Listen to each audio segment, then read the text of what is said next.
Buenas noches a todas y a todos, bienvenidas y bienvenidos. Soy el profe de Peter y a esta hora estaremos a punto de comenzar con la transmisión del día de hoy del tema Principios de la conducción.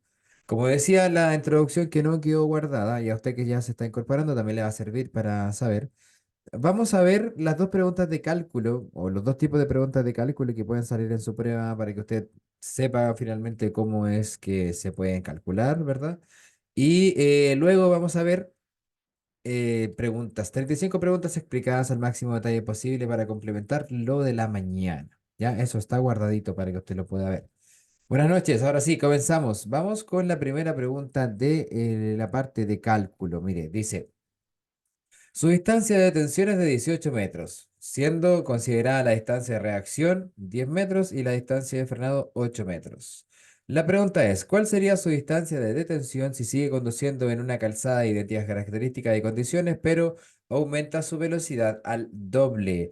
Y esto es lo que finalmente nosotros puede aparecer en la prueba y eso es lo que nosotros vamos a aprender a calcular en este momento, porque acá esto aparece en el libro El nuevo conductor y finalmente el resultado es 52. ¿Cómo llegamos a estos 52? Lo explicaremos inmediatamente. Lo primero que hay que saber es que en los cálculos, vamos a mirar acá, ¿se está grabando? Sí. O en los cálculos de distancias, hay tres distancias que podemos calcular. Esas son distancia de reacción, distancia de frenado y distancia de detención. ¿Ya?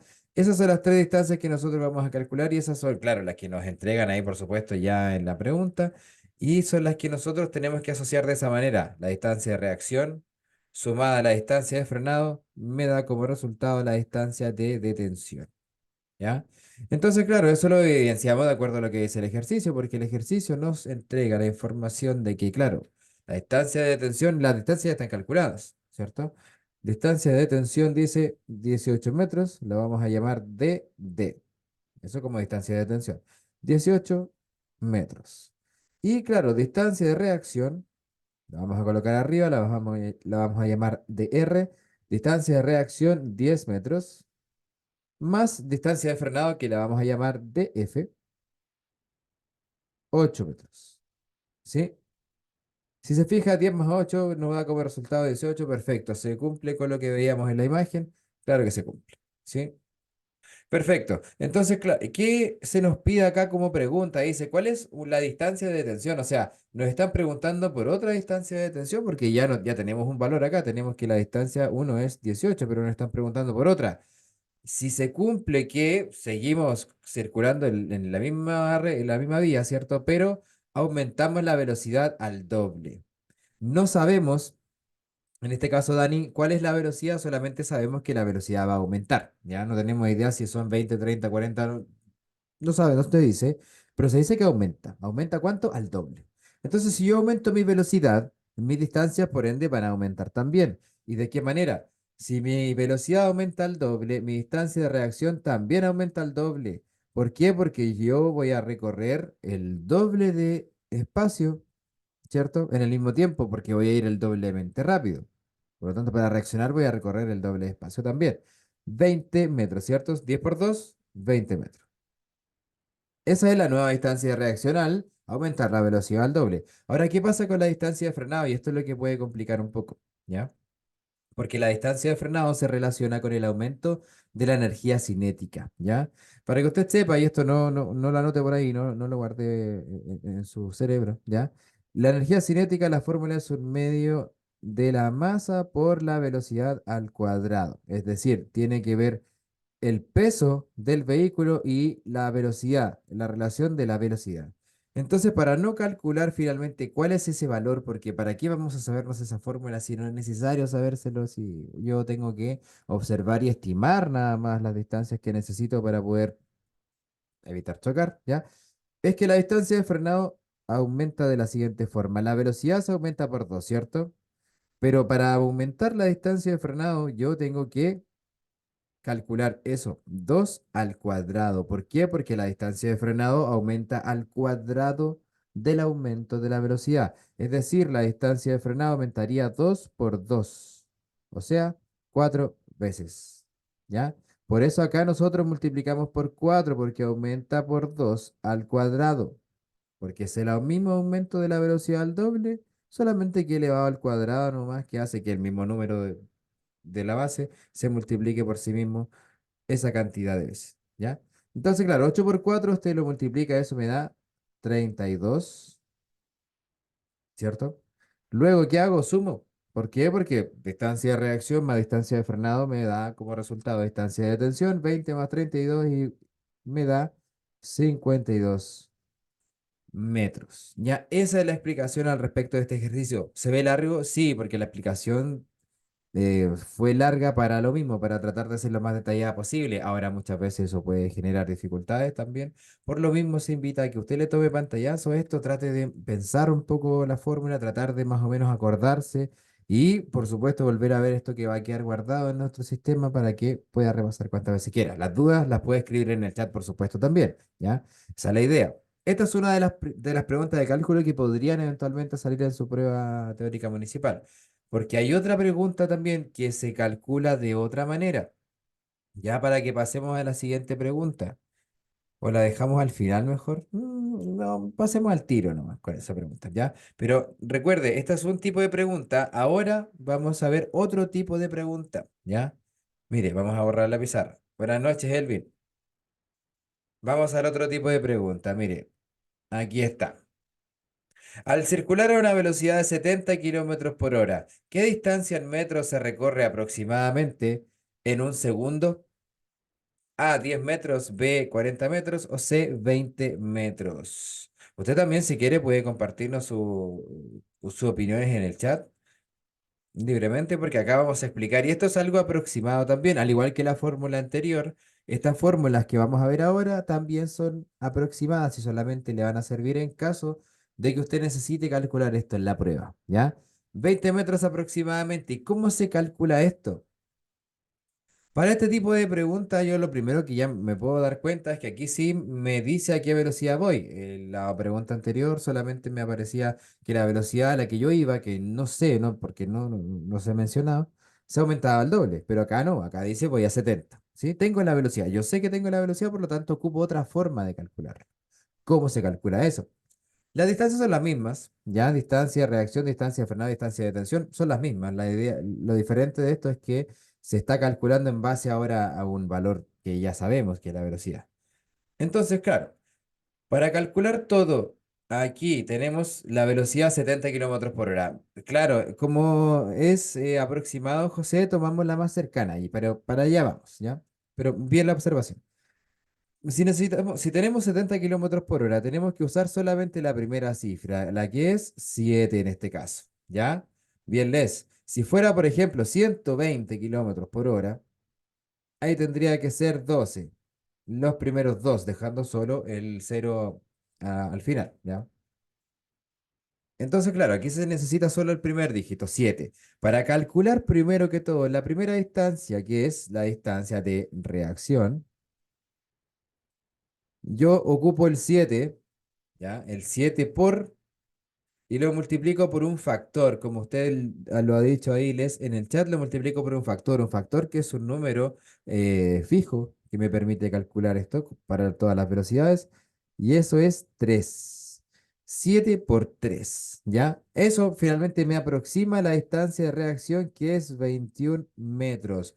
¿Y por qué finalmente mi distancia de reacción es la distancia que se recorre en un promedio de un segundo? Porque aproximadamente también uno reacciona en promedio en un segundo. Deberíamos reaccionar menos, ¿ya? Deberíamos reaccionar en la menor cantidad de tiempo posible, 0,4 segundos, por ejemplo, más o menos, ¿ya? Pero máximo lo que más se tolera como para aprobar, ¿cierto? Una persona en el reactímetro de la prueba psicotécnica es un segundo de reacción. Por eso se estima, y acá, claro, se marca 20 porque como es solamente una aproximación, ¿ya? Se calcula o se asocia el resultado más cercano, ¿ya? Ahí lo dice. 7 por 3, 21. Lo más cercano es 20 metros. Ahora, por ejemplo, si a mí me hubiesen pedido calcular no la distancia de reacción, por ejemplo, o la distancia que recorremos en un segundo, sino que otra distancia, por ejemplo, la distancia de frenado, que recuerde que también la podemos calcular porque tenemos tres distancias posibles para calcular. Para calcular distancia de frenado, también necesito, en el caso de esta pregunta, si la tuviese que calcular, el 7 para hacer la multiplicación, pero el factor acá es distinto. Acá el factor, este número constante para poder calcular, ¿cierto? Es un poco mayor. Es 5. Todos estos factores finalmente no los inventa uno, sino que aparecen en el libro El Nuevo Conductor para señalar una forma aproximada de estimar estas distancias. Y todo se basa en la conversión de kilómetros por hora a metros por segundo. ¿Ya? Se basa en todo eso. Entonces, claro, 7 por 5, bien, Dani. 7 por 5, ¿cuánto es? 45. 5 por 5, 35, 45, ¿sí? A veces las tablas es la que ahí uno tiene que estar atento porque en la prueba no vamos a poder usar la calculadora para saltarse eso, ¿ya? 7 por 5, 45, ¿ya? Y finalmente, la otra distancia, que es la distancia de tensión, yo la puedo calcular sumando, ¿cierto? La puedo calcular sumando. Es 35. Muy bien, muy bien, están atentos, ¿ah? Están atentos. 7 por 5, 35. Bien, pensé que estaban durmiendo. Excelente. Muy bien. 35. ¿Cómo calculamos entonces ahora la distancia de detención? Sumamos. 21 más 35. ¿Cuánto es eso? 56, ¿o no? Claro que sí. Bien, 56 metros. Ahora, también yo puedo sumar, por supuesto, los factores. 3 más 5 me da 8, ¿cierto? Si yo multiplico 7 por 8 también me da el mismo valor, 56. ¿Ya? Entonces, claro, el factor para calcular estancia de tensión es 8, o sumo lo anterior y ya está. Para pillarlo, sí, por supuesto. Claro que sí. Ojo con esto porque puede aparecer en su pruebita y ahora en las preguntas que vamos a ver alguna otra pregunta de cálculo para poder poner esto a prueba. ¿Ya? Vamos al test entonces del tema de hoy, principios de la conducción. Vamos a borrar la pizarra porque si no, no se va a ver absolutamente nada. Recuerde que usted en la página web puede acceder, ya que está la sección premium, a todos los tests de todos los temas posibles. En caso de que la distancia fuese de 3 dígitos, hace el mismo ejercicio solo con los dos primeros, Amanda. Sí, correcto, tal cual usted lo ha dicho. Muy bien. Así mismo. Andrea, ¿saben si el auto que se lleva para el práctico pide los papeles? Andrea, sí, sí los piden, tiene que estar todo al día. La revisión técnica, chuta, idealmente es que la tenga al día, porque probablemente si está vencida, como no se permite circular legalmente con la revisión técnica vencida, en teoría el evaluador va a revisar el papel, pero esto está vencido. ¿Ya? Así que pregunte, pero no debería hacerse. Ya, los principios de la conducción es lo que estamos viendo. Ahí están las preguntas de cálculo por si acaso usted la quiere revisar. Vamos al test, 35 preguntas al respecto. Vamos a explicar todos los detalles al respecto de estas preguntas para que usted pueda aprender. Si quiere compartirnos sus respuestas, las puede escribir en el chat. Uno, ¿con qué líquido debemos rellenar la batería si ésta se encuentra con un bajo nivel de líquido? A, con agua destilada, B, agua de la llave, C, bicarbonato con agua o líquido refrigerante. Si bien es cierto, hoy en día las baterías no se rellenan, en el libro se menciona que si las baterías tuviesen que ser rellenadas por alguna razón, no porque finalmente usted la abra o le rompa el sello, sino que porque tiene la tapa, se tiene que rellenar con agua destilada, porque en su interior las baterías tienen una mezcla entre ácido sulfúrico y agua destilada que sirve para el almacenamiento de la corriente. ¿Sí? Letra A. Bien, vamos con otra. Mire. Pregunta de cálculo 2. Usted va a 70 kilómetros por hora. Aproximadamente, ¿qué distancia recorrerá su vehículo desde el momento en que usted se percata de un peligro que hay más adelante hasta que comienza a frenar? A, 20 metros, B, 5 metros o C, 8 metros. ¿Cuál será esa distancia? ¿Qué distancia recorrerá su vehículo desde que se percata de un peligro? Claro, porque lo vimos de nada, o sea, la vimos como la distancia que recorremos en un segundo, por lo menos, ¿cierto? O sea, por ejemplo, ¿ya? Pero es la distancia de reacción, excelente, porque uno se da cuenta de un obstáculo, usted va conduciendo su vehículo, de repente observa más adelante que hay algo que se cruzó en su camino. ¿Qué hace usted? Suelta inmediatamente el acelerador y lleva el pie al freno. Todo lo que tarde en eso se llama tiempo de reacción y se recorre una distancia en ese tiempo, aproximadamente de 20 metros a 70 kilómetros por hora, como lo calculábamos antes de este test. Bien, letra A. Vamos. 3. ¿Cuál es la función de la batería? Y aquí se pide marcar tres respuestas. A. Proporcionar energía eléctrica al vehículo cuando esté apagado. B. Encender las luces cuando esté apagado. C. Alimentar al alternador o alimentar al motor de partida cuando queramos darle arranque al vehículo. ¿Cuál será la función de la batería? Y aquí se pide marcar tres respuestas, o sea, podemos marcar más de una. En la prueba, cuando le aparezcan preguntas de respuesta múltiple, ya le van a salir las opciones también, pero de diferentes formas. Van a salir en vez de alternativas, van a ser números romanos. Uno, 2, por ejemplo, 3 y 4. Y usted y las alternativas A, B y C va a tener que elegir entre los números romanos. ¿Ya? Solo uno, 2 y 4, por ejemplo, ¿no? Uno, 2 y 4, que sería como la A, la B y la D, ¿o no? Uno, 2 y 4, a ver, ahí sí. Algo así. Claro, porque el alternador es el que alimenta la batería, no viceversa, como dice ahí. Ahí dice que una de las funciones de la batería es alimentar al alternador. No es así, es al revés. Ya es el alternador quien es el encargado de generar la energía que se almacena en la batería. ¿Ya? Lo veíamos en la mañana en una fotito del motor. Vamos a ver la fotito ya, para que usted pueda saber, porque está inserto en los motores. Aquí en este motor que es más antiguo, está a simple vista aparato, ¿cierto? Al estar encendido el motor, genera corriente que se almacena en la batería. Súper. Ahí está la explicación también en texto y en vídeo. Está cargando el vídeo. Por ahí está. 4. ¿Cuándo no será importante usar los espejos retrovisores de su vehículo? A. Antes de señalizar. B. Antes de hacer partir el motor al arrancar. O antes de cambiarse de pista y adelantar. ¿Cuándo no será importante? Ojo a las preguntas también. Usar los espejos. Estamos hablando de usarlos, no de regularlos, por ejemplo. ¿Ya? Estoy amarillo como los Simpson, ahora me estoy dando cuenta. Ahí sí. Antes de hacer partir el motor al arrancar, claro, porque ahí yo que tengo que hacer es ajustar los espejos. Lo primero, antes de ponerse el cinturón incluso, es ajustar el asiento. Lo primero es ajustar el asiento de tal manera que pueda pisar bien el freno, si es que el vehículo es automático, o el embrague a fondo, si es que el vehículo es de transmisión manual, con la pierna semiflectada, cómoda.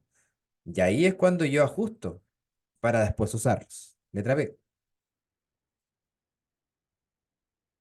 5. La falta de presión de aire en los neumáticos que produce A. Desgaste en los costados de la banda de rodamientos. B. Ninguna de las mencionadas o desgaste en el centro de la banda de rodamientos. La banda de rodamientos, por si acaso, es la huella del neumático. Eso es a lo que se refiere con la banda de rodamiento. Y la banda de rodamiento se puede desgastar de manera irregular. ¿Qué nos decía la pregunta? La falta de presión, poca presión de aire, hace que, claro, el desgaste sea mayor en los costados, como acá, por ejemplo. ¿Cómo se va a ver eso en un neumático de la vida real? Se puede ver, por ejemplo, así. El neumático en la parte central está impecable, se ve la huella bastante bien, ya, pero acá en la parte de los costados, mire, se están saliendo las fibras del entramado que está entre medio, que mantiene finalmente la estructura del vehículo. Y claro, eso puede generar también que ante cualquier bache pueda reventarse el neumático. Lo importante es que usted siempre tenga la presión de aire recomendada por el fabricante. ¿Ya? Bien, letra A. ¿Había una mano levantada? No. Estoy atento a todo ahí. Gracias a la gente que se incorpora, estamos viendo principios de la conducción, lo asociamos a las preguntas para explicarlas, porque el tema es largo, está grabado, usted lo puede ver de la mañana, pero ahora lo preciso. 6. Un choque a 70 kilómetros por hora sin llevar puesto el cinturón de seguridad es como lanzarse o caer desde un séptimo piso. A, falso o B, verdadero. Y es que lo vimos en la mañana en el tema que estamos viendo ahora, principios de la conducción, se menciona en el librito. No es para que usted lo calcule, sino que para que usted sepa la importancia del uso del cinturón de seguridad, ¿ya? Mira, aquí lo veíamos en la mañana. Esto puede ser, ¿sí?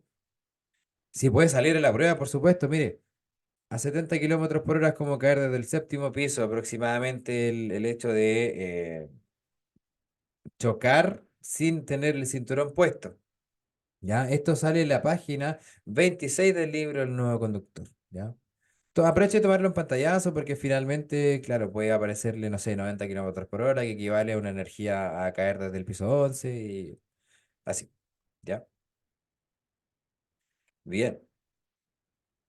Sí, sí puede salir, cualquiera de estas preguntas puede salir en la pruebita. Y esa pregunta, no sé si vale por... Sí, esa pregunta es de doble puntaje, puede ser de doble puntaje. Porque tiene que ver con uso del cinturón de seguridad, entonces, claro, podría ser de doble puntaje.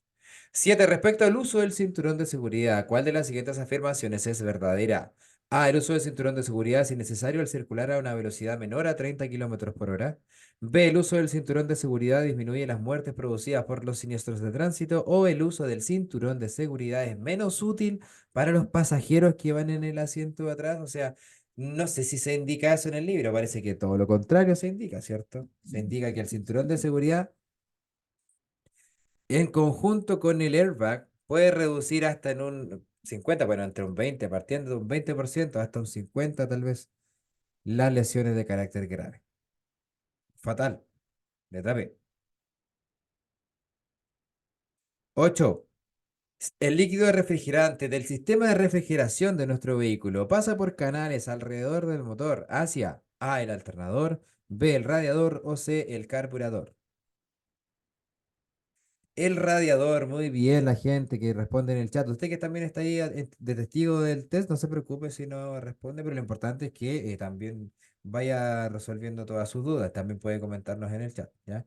Porque en el motor tenemos varios sistemas, lo vimos en la mañana, no lo vamos a mencionar todo ahora, pero acá en el sistema de refrigeración tenemos adelante lo que se llama el radiador. A través del radiador, ¿cierto? Se enfría el líquido refrigerante que va y viene del motor, manteniéndolo en su temperatura de trabajo. Ya aquí interceden varios elementos que pueden preguntarle en la prueba, como por ejemplo el termostato, por ejemplo el ventilador, ya alguna obstrucción en general o baja cantidad de líquido refrigerante.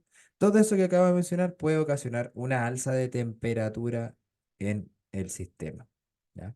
Letra B. De hecho, aquí aparece todo lo que acabo de mencionar, aparece acá en la misma explicación. Ya la correa de bomba de agua mal tensada, etcétera. Y en video también, para su complemento. 9. ¿Qué es un amortiguador? A. Sirven para conectar varios brazos en movimiento y puntos de pivote con el chasis y otras partes de la suspensión. B. Es una robusta varilla metálica instalada transversalmente entre las suspensiones derecha e izquierda que tiene como función evitar los bamboleos o oscilaciones de la carrocería en los virajes. O es un dispositivo que absorbe la energía utilizado normalmente para disminuir las oscilaciones o los bamboleos no deseados de un movimiento periódico para absorber energía proveniente de golpes o impactos. Para mantener las ruedas pegadas al piso también son los amortiguadores que finalmente tienen como función entregarnos comodidad, seguridad, mediante estabilidad, por ejemplo, también, pues, por supuesto. Letra C. Un amortiguador, bueno, acá lo que podemos ver eso es un resorte al interior, adentro de eso está el amortiguador, por ejemplo. Depende de los vehículos, acá tenemos solamente gráficas, los amortiguadores están acá. También usted puede buscar y mirar por debajo también ahí de la suyo, porque, bueno, se tienen que recambiar cada cierta cantidad de kilómetros. Sí, es importante que sepamos que tienen. O sea, si usted quiere aprender más allá, hay que ir más. 10. Si mi automóvil no está produciendo la energía eléctrica suficiente, ¿qué significa eso? A, que la batería ya se llenó.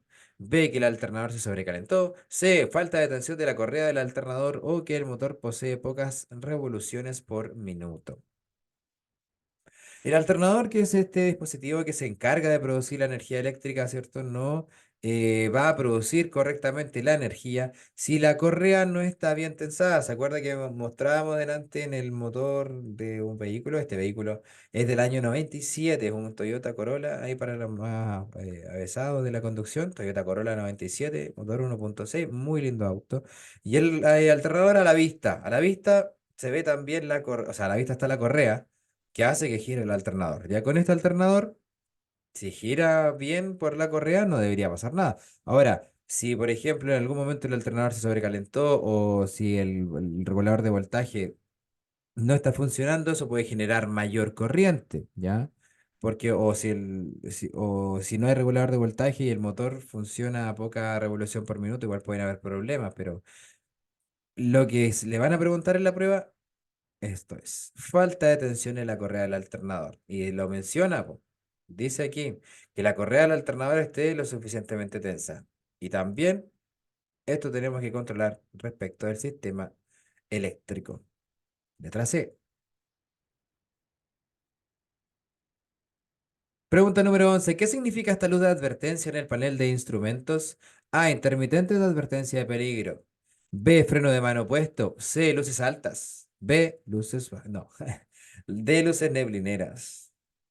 Es que me acordé de ayer la salvada de, de la humorista, po, con el... Me acordé de eso ayer cuando estaba viendo el festival. Dije, lo voy a mencionar en la clase. Capot, maletero. Ya, pero no significa nada esto, ¿ya?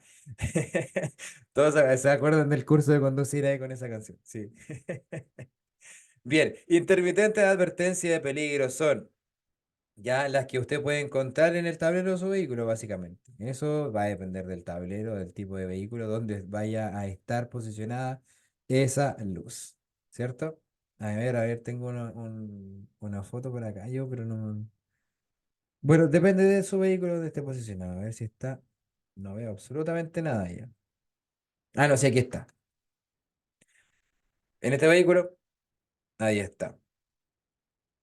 Esas luces, por ejemplo, se pueden encender para advertir que somos un obstáculo en la vía, que estamos con algún desperfecto mecánico, para advertir también el hecho de que está cruzando un peatón por un paso de cebra que está a mitad de cuadra, sobre todo para el auto que van o que pueden pasar por al lado, ¿cierto? Para que eviten pasar por el lado ante el peatón que puede estar cruzando, ¿ya? Para eso son.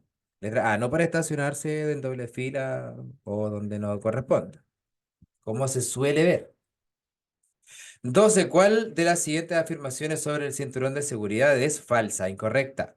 A. No es seguro que un adulto lleve a un niño pequeño incluyéndolo en su cinturón de seguridad. B. Para quienes viajen en el asiento trasero, el cinturón de seguridad no brinda mayor seguridad. C. Un cinturón de seguridad bien tensado brinda mayor seguridad que uno menos tensado. O el cinturón de seguridad disminuye las posibilidades de resultar lesionado en un siniestro de tránsito. Estamos buscando la falsa, ¿cierto? La pregunta dice incorrecta, la falsa.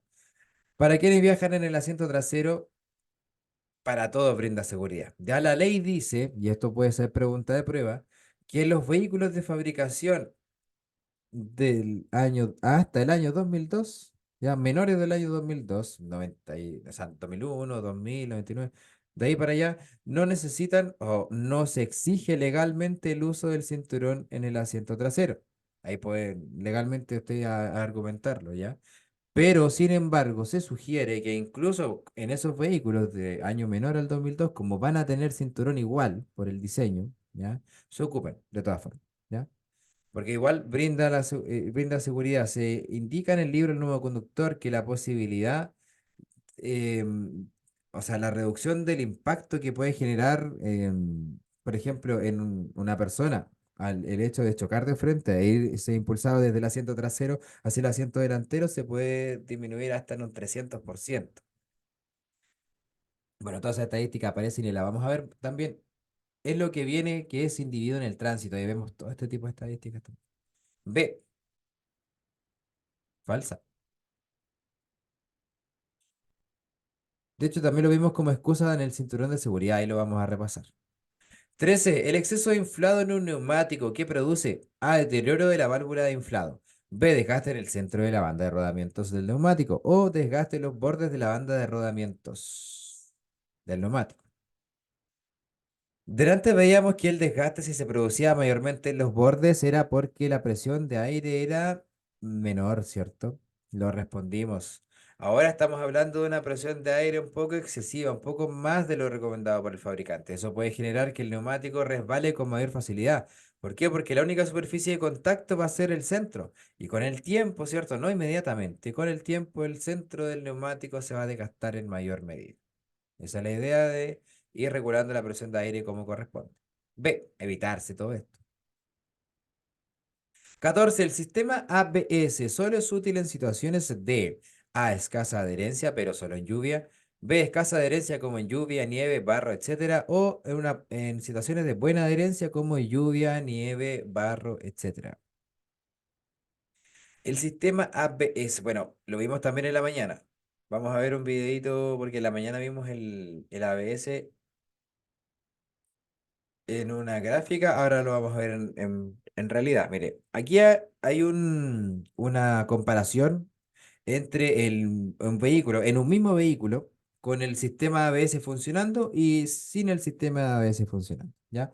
Para que veamos, el primer frenado va a ser con ABS, el ABS funcionando. Si se fija, el sistema de frenos ABS hace que la rueda no se bloquee, la frena de a poco, impidiendo que se deslice. Se controla mucho más el frenado y sobre todo, como dice usted, en situaciones de escasa adherencia, donde la adherencia finalmente no abunda, cuando podemos patinar con las calzadas más mojadas. Ahí normalmente eso puede ser más útil porque un sistema de freno sin ABS, sistema de freno de pie sin ABS, puede hacer que, claro, la rueda se bloquee y finalmente como hay situaciones de poca adherencia, el vehículo podría deslizarse mucho más. Entonces, ¿es bueno comprarse un vehículo con sistema ABS? Sí, sí, es mucho más fácil para poder frenar. Mire, aquí, por ejemplo, se demuestra cuánto se podría deslizar. Mire, no sé si se fijó. Mire, este vehículo, el primero, no tiene un sistema de ABS. Al pisar el freno, el vehículo se desliza un poco más por la rueda que se bloquea. Pero el que está atrás sí tiene el sistema ABS y la distancia de frenado es mucho menor. ¿Se fija? Que va cambiando. Claro, porque sin un freno ABS es difícil mantener la trayectoria y el control a la hora de frenar. Es importante que nosotros. Claro, si tenemos un vehículo que no tenga este sistema, bueno, o queremos comprar, por ejemplo, un vehículo, nos informemos con el mismo vendedor si tiene este sistema ABS o no. Prácticamente el sistema ABS ya viene en todos los vehículos. Ahora hay vehículos que son, por ejemplo, no sé, no gama más baja, pero de la misma marca, pero de un modelo más básico, por decirlo de cierta forma. A veces traen algunas cosas o no traen algunas cosas que los modelos más complejos sí las traen. Entonces pregúntelo, porque si usted, como digo, va a comprarse un auto, es importante que eso usted lo maneje. Letra B. Muy importante porque uno de todas maneras puede evitar los resbalamientos a consecuencia de un sistema de frenado sin ABS, tratando de soltar de a poquito el freno antes de detenerse, ya para evitar eso. También lo menciona el mismo libro El Nuevo Conductor, eso lo vamos a ver en informaciones importantes después, pero claro, Nico, es mucho más seguro el vehículo con ABS. Antiguamente el sistema ABS no funcionaba tan bien, hoy en día acorta mucho más la distancia de frenado, es mucho más seguro. Hay autos antiguos, Patricia, que igual tienen el sistema ABS, depende de la gama del auto. 15. ¿Cómo uno puede asegurar el correcto funcionamiento del cinturón de seguridad? A, que esté bien colocado y ajustado al cuerpo y bien abrochado. B, todas. C, en perfectas condiciones, siendo aconsejable el cambio en caso de siniestro de tránsito. O la letra D, que esté homologado. Todas dicen ahí, TTT también dicen ahí. ¿Qué significa eso, TTT? Todas. Es el dicho de la red social, ¿cierto? Gracias. Sí. El cinturón lo vimos bien ceñido al cuerpo, por acá, por la clavícula, no por el hombro, no por la cara, por la clavícula. Bien ceñido, pasando por el centro del pecho. Homologado significa, Patricia, que cumpla con las regulaciones de la ley chilena. O sea, finalmente la CONACET establece algunos estándares de calidad para los cinturones y eso finalmente tiene que cumplirse. Normalmente ya vienen homologados, entonces no. No hay que preocuparse de eso. Pero claro, la posición en este caso es importante. Debajo del ombligo, eh, por debajo de la zona abdominal, sobre los huesos de la cadera. ¿Ya? Eso es importante. B. 16. Respecto del sistema de airbag, solo será eficaz si se usa en conjunto con A, un buen sistema de sensores, B, el cinturón de seguridad o letra C, un buen sistema de activación. Nati, eso pasa, a veces uno que es chico le queda como el cinturón ahí, sí, a veces se puede bajar de acá, a veces no, ¿ya? Ahí como uno que tiene que ir lidiando con eso, no. Porque el cinturón de seguridad hay que usarlo y dice el libro El nuevo conductor y puede ser pregunta de prueba que en conjunto con el airbag el cinturón puede reducir desde un 20% hacia arriba la probabilidad de sufrir lesiones de carácter grave, ¿ya? Menos de un, ¿ya? 20%. Súper. 17. Usted está probando la suspensión de su vehículo cuando de repente nota que rebota o se mueve mucho mucho hacia un lado a la hora de circular, a la hora de cargarlo, finalmente, a la hora de frenar también. ¿Qué significa eso? A, que los neumáticos están poco inflados, B, los neumáticos gastados, C, amortiguador gastado o D, volante de dirección no centrado. Eso vamos a buscar, lo vamos a colocar acá. Amortiguadores en mal estado. Vamos a buscar material, por supuesto, porque eso es correcto. Los amortiguadores entregan la estabilidad, o sea, el vehículo finalmente va a absorber todos los impactos y va a absorber los contraimpactos, o sea, los rebotes, ¿ya? De una forma apropiada si el amortiguador es capaz de absorberlos. Ya si no, finalmente va a rebotar de más, va a vibrar demasiado, qué sé yo, eso puede generar tensión, incomodidad y también aumento de la distancia de frenado. Porque recuerda que los amortiguadores se encargan de mantener las ruedas pegadas al piso. Letra C. 18. Usted va conduciendo su vehículo con normalidad y este se desvía hacia un lado cuando usted frena. ¿Qué debería hacer usted? A. Usar su freno de mano. B. Cambiar los neumáticos de un lado a otro y viceversa. C. Bombear el pedal de freno o consultar con su mecánico lo antes posible. O sea, esto puede ser debido a algún problema en el sistema de frenos, puede ser debido a algún problema en el tren delantero, en el eje delantero, en el tren delantero. Lo importante es que usted consulte con su mecánico lo antes posible porque un defecto como tal puede hacer que pierda la maniobra, o sea, pierda el control del vehículo fácilmente. Detrás de... Mm. Vamos a la 19. ¿Cuál es la misión de la batería? A. Acumular el voltaje necesario para que salte la chispa. B. Conseguir que el magnetismo se mantenga constante. C. Arrancar el vehículo. O la D. Acumular energía producida por el alternador.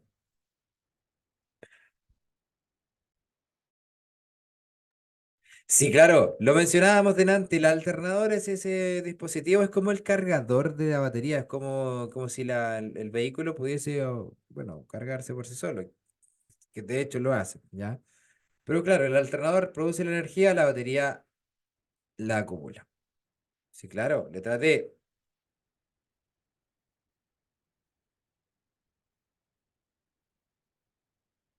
20. La fuerza centrífuga es un efecto que se produce al conducir por una curva que tiende a sacar al vehículo de la carretera. ¿Será esto A, verdadero o B, falso?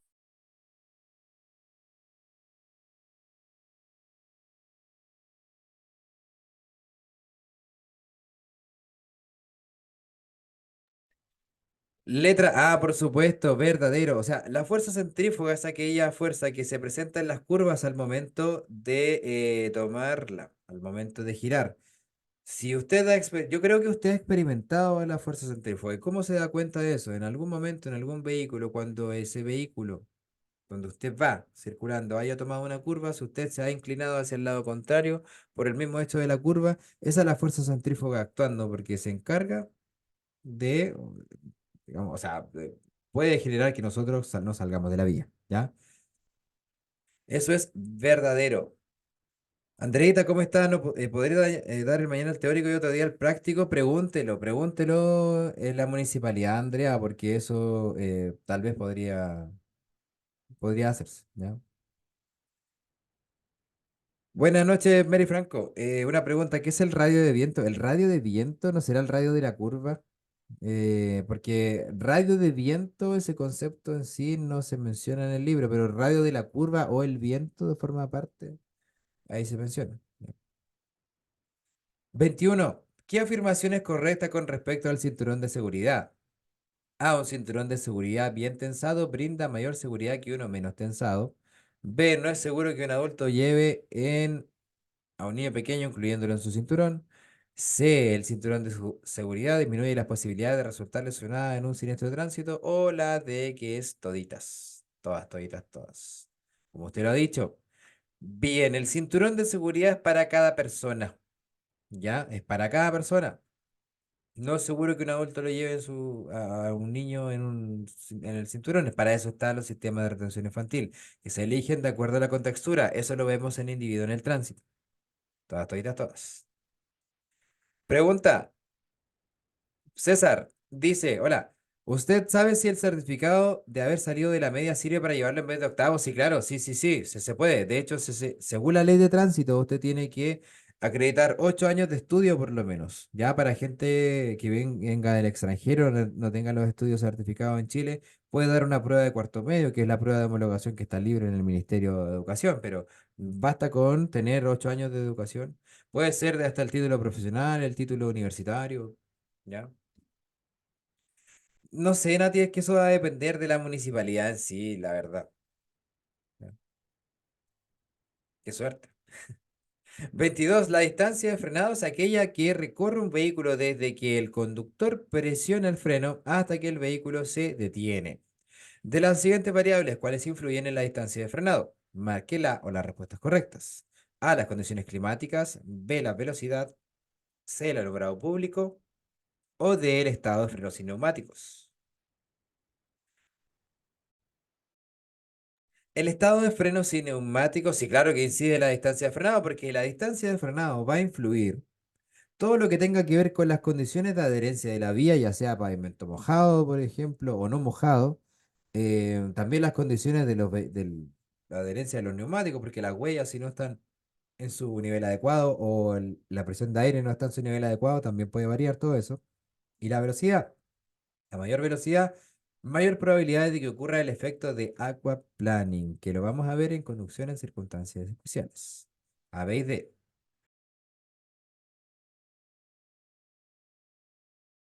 Mira, aquí puede ser el radio, más que el radio del viento, el radio de la curva. Eso es lo que se menciona como al respecto del radio para el compañero preguntaba adelante, o la compañera. 23. Cuando un conductor tome una curva, ¿cuál de estas opciones no influye en la fuerza centrífuga? A, la velocidad; B, el viento; C, el radio de la curva. No se preocupe, el radio de la curva es lo cerrado lo cerrado que puede hacer la curva. Básicamente, eso es el radio de la curva, porque el radio es como la mitad del diámetro de un círculo, es como lo que marca una especie de circunferencia. Una curva en realidad es una circunferencia también. Entonces, si el radio es más corto, o claro, claro, el radio es más corto, sí, puede ser más cerrada la curva. Eso sí influye. Pero el viento la fuerza centrífuga no influye, va a influir en la forma en que uno tome la curva. El viento tal vez puede en algún momento influir en en la curva, pero no en la fuerza centrífuga, sí. Si es que el peso del vehículo se concentra en la parte, en un poco más arriba, o si la curva también no tiene tanta inclinación, y tal vez podría considerarse, pero no siempre. Influye, ya no siempre influye. B.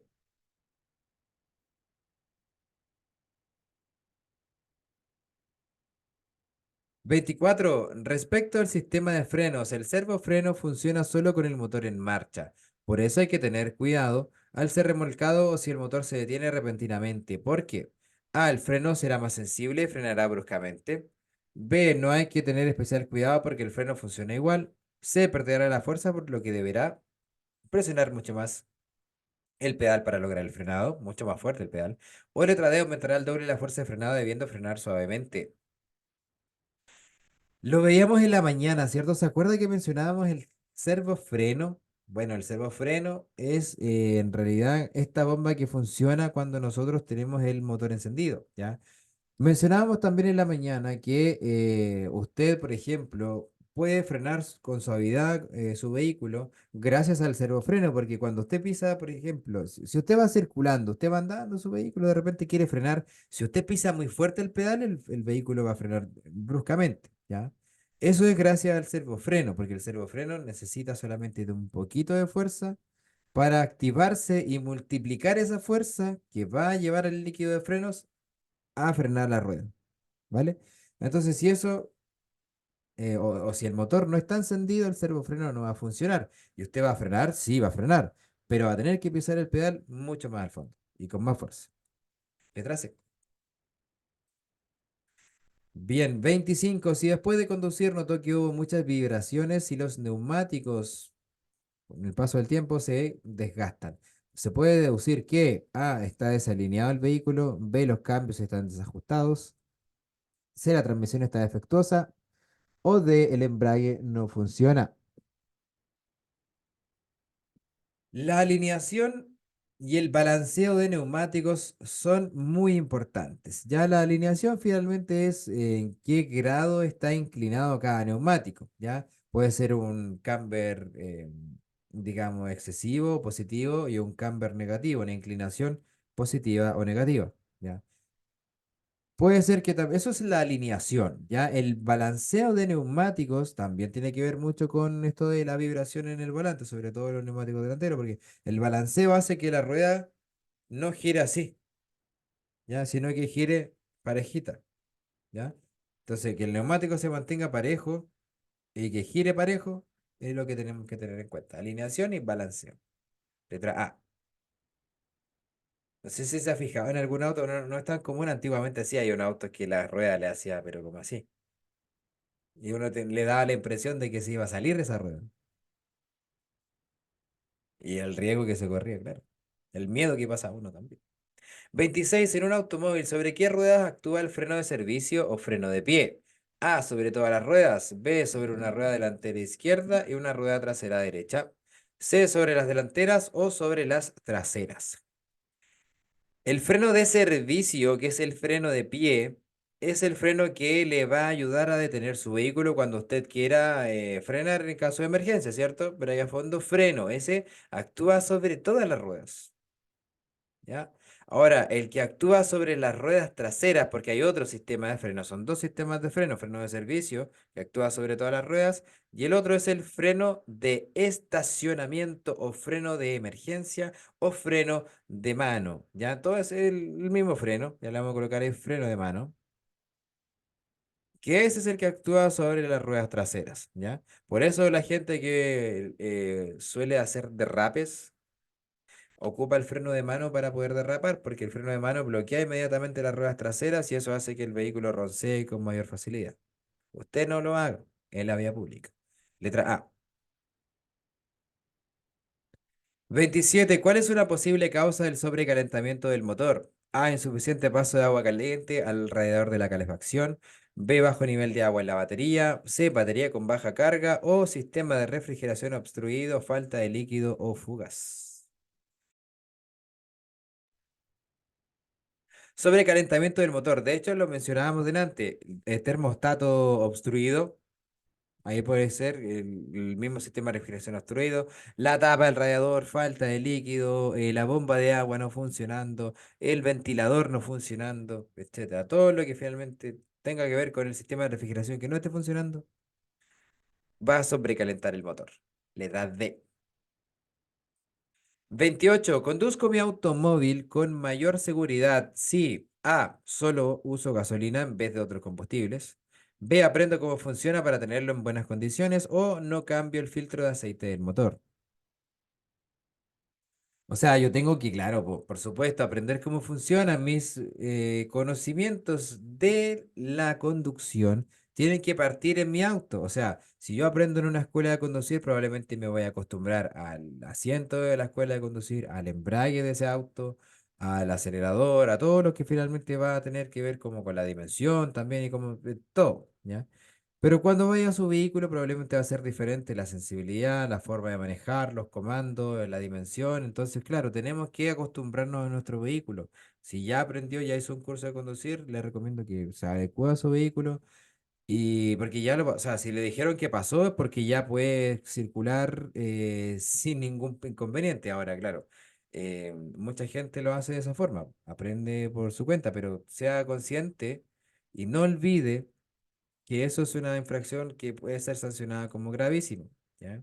De todas maneras, ¿cómo nos vamos a acostumbrar a nuestro auto si no practicamos? Entonces ese vacío legal nos deja ahí. Pero claro, esa es la labor, aprender de nuestro vehículo. Letra B. Porque claro, la idea es que nos acostumbremos a nuestro vehículo, se hace mucho más fácil así, y más seguro para mí y para los demás. 29. Fui a cambiar los neumáticos y observé que solo uno estaba gastado. Esto significa ¿qué cosa? A, que el peso solo estaba de un lado, B, que los amortiguadores fallan, o la C, que el camino estaba en mal estado. Todo lo que tenga que ver con el desgaste de los neumáticos irregular tiene que ver con todo lo que esté en el sistema de suspensión principalmente, ¿ya?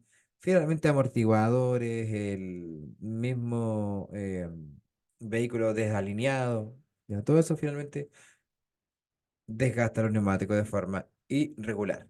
B, en este caso porque el amortiguador no puede mantener el neumático bien pegado al piso, por lo tanto igual puede pasar que el neumático del lado opuesto se desgaste. 30. Una frenada de emergencia, ¿qué es lo que es? A, una frenada total bajando la velocidad paulatinamente. B, una frenada total lo más rápido posible. O una frenada parcial a alta velocidad. La frenada de emergencia es una frenada que me permite detener a mi vehículo cuando necesito detenerme, ¿cierto? De forma de emergencia, lo antes posible para evitar chocar. B. Recomendaciones para frenadas de emergencia vamos a ver más adelante en el tema informaciones importantes, último tema del libro El nuevo conductor, para que usted haga una frenada de emergencia de forma segura en su vehículo que no tiene ABS y en su vehículo que sí tiene ABS, ya porque hay de todo tipo de vehículos, entonces le vamos a enseñar cómo se frena de emergencia en ambos tipos de vehículos. 31. ¿Cuál de estos elementos pertenece al sistema de seguridad secundario? Y esto lo vamos a explicar ahora. Si usted no lo ha visto, lo vamos a explicar. A, el sistema de suspensión. B, el cinturón de seguridad o la dirección. Ya, hay dos sistemas de seguridad en nuestros vehículos. Sistemas de seguridad activo o activa, ya activo o primario. Esos son los dos nombres en realidad. Activo o primario y el otro es pasivo o secundario. ¿Ya? Pasivo o secundario. Entonces, claro, aquí nos preguntan por el secundario. El secundario es pasivo. El pasivo finalmente lo que hace es protegernos de las lesiones en los siniestros de tránsito.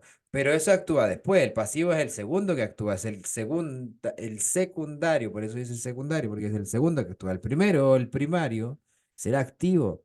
Es el que evita que nosotros choquemos. ¿Ya? Y el profe Peter pide ejemplos de elementos de seguridad activa a la gente del chat, como por ejemplo los neumáticos. ¿Usted puede darme algún ejemplo de elementos de seguridad activa?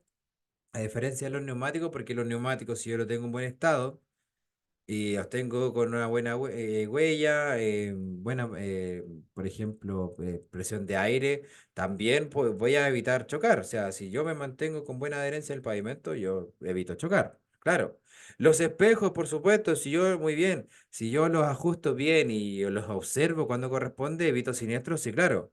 Las luces, perfecto, si yo las tengo en buen estado, por supuesto, puedo iluminar y evitar siniestros. Sí, frenos, perfecto. ¿Qué más? Excelente. Los vidrios, los amortiguadores, todo lo que evita siniestro de tránsito, que es del normal funcionamiento del vehículo, ¿cierto? Son elementos de seguridad activa. Los limpiaparabrisas también. ¿Por qué? Porque me mantienen el vehículo, o sea, perdón, el vehículo, el vidrio limpio. La bocina también, la bocina se ocupa, según la ley, para evitar siniestro de tránsito. Si lo evita, activo. Bien.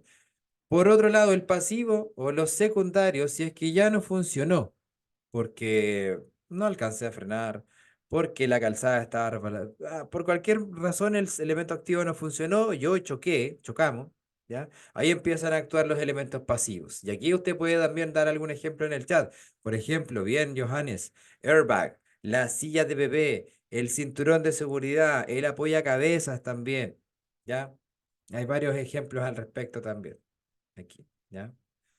La carrocería, etcétera. Se dice que la carrocería es como mixto, pero también, ¿ya? Sí, es seguridad, perfecto. Bien, esa es la diferencia. Pregunta de prueba. No sé si de doble puntaje, parece que sí. Creo que no. Bueno, pero ya la sabemos. La carrocería sí es mixto, según el libro, pero eso Sí, sí es mixto, según el libro. Pero eso no lo preguntan en todo caso. Antiguamente lo preguntaban, ahora no. 32. ¿Cuál es la alternativa? Es una excusa o mito con respecto al cinturón de seguridad.